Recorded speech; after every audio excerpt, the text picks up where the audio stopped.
Por que nós deveríamos acreditar em fantasmas?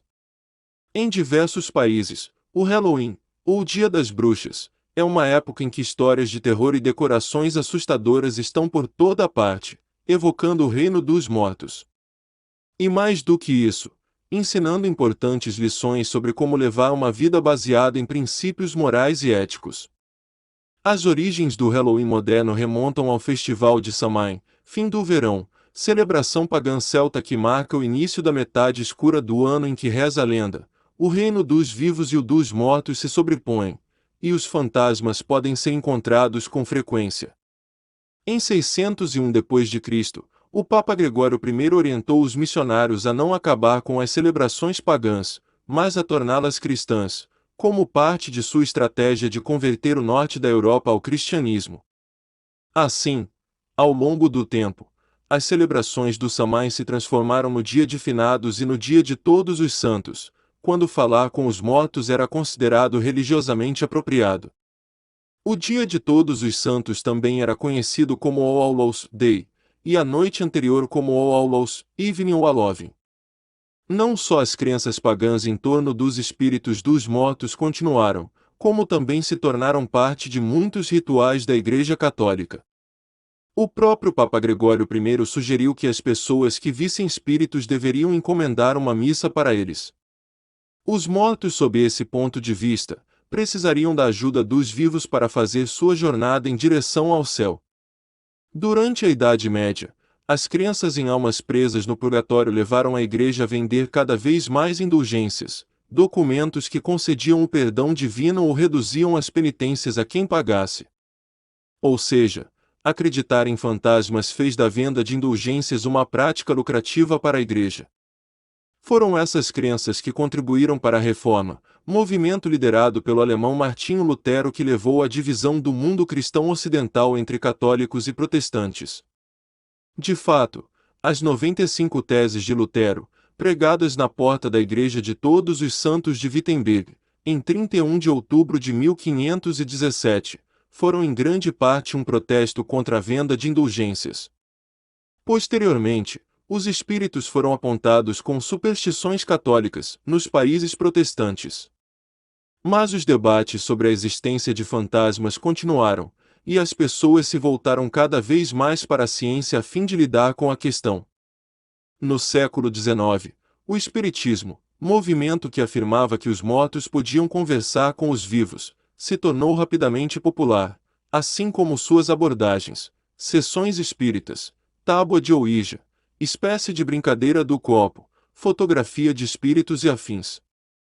Embora a importância cultural do espiritismo tenha sido ofuscada após a Primeira Guerra Mundial, suas técnicas podem ser observadas hoje nos caça-fantasmas, que tentam provar a existência de espíritos usando métodos científicos.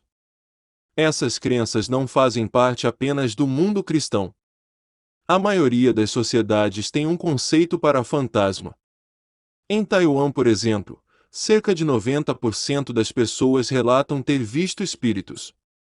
Assim como outros países asiáticos, como Japão, Coreia, China e Vietnã, Taiwan celebra o mês dos fantasmas, que inclui o Dia dos Fantasmas, quando se acredita que os espíritos vagam livremente pelo mundo dos vivos.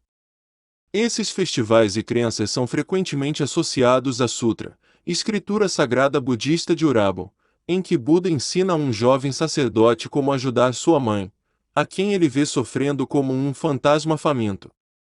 Como em outras culturas, os espíritos taiwaneses são vistos como amigáveis, ou hostis. Os amistosos costumam ser ancestrais ou familiares e são bem-vindos nas casas durante o festival. Já os hostis são aqueles que estão com raiva ou fome e assombram os vivos. Como professor de mitologia na Universidade do Sul da Califórnia, nos Estados Unidos, que há anos estuda e ensina histórias de fantasmas, descobri que eles geralmente assombram por uma boa razão. De assassinatos não resolvidos à falta de funerais adequados, passando por suicídios forçados, tragédias que poderiam ser evitadas e outras questões éticas. Os espíritos, sob essa perspectiva, estão frequentemente buscando justiça depois de mortos. Eles podem cobrar isso de indivíduos, ou da sociedade como um todo.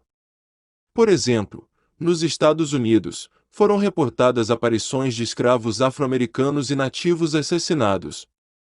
A pesquisadora Elizabeth Tucker, da Universidade Estadual de Binghamton em Nova York, descreve diversos relatos de aparições em campi universitários, muitas vezes ligados a aspectos sórdidos do passado da instituição de ensino. Desta forma, os fantasmas revelam o lado sombrio da ética.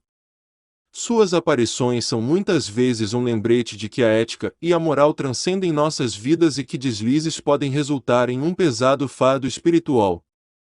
No entanto, as histórias de fantasmas também trazem esperança. Ao sugerir a existência de uma vida após a morte, elas oferecem uma chance de estar em contato com aqueles que já morreram e, portanto, uma oportunidade de redenção, uma forma de reparar erros do passado.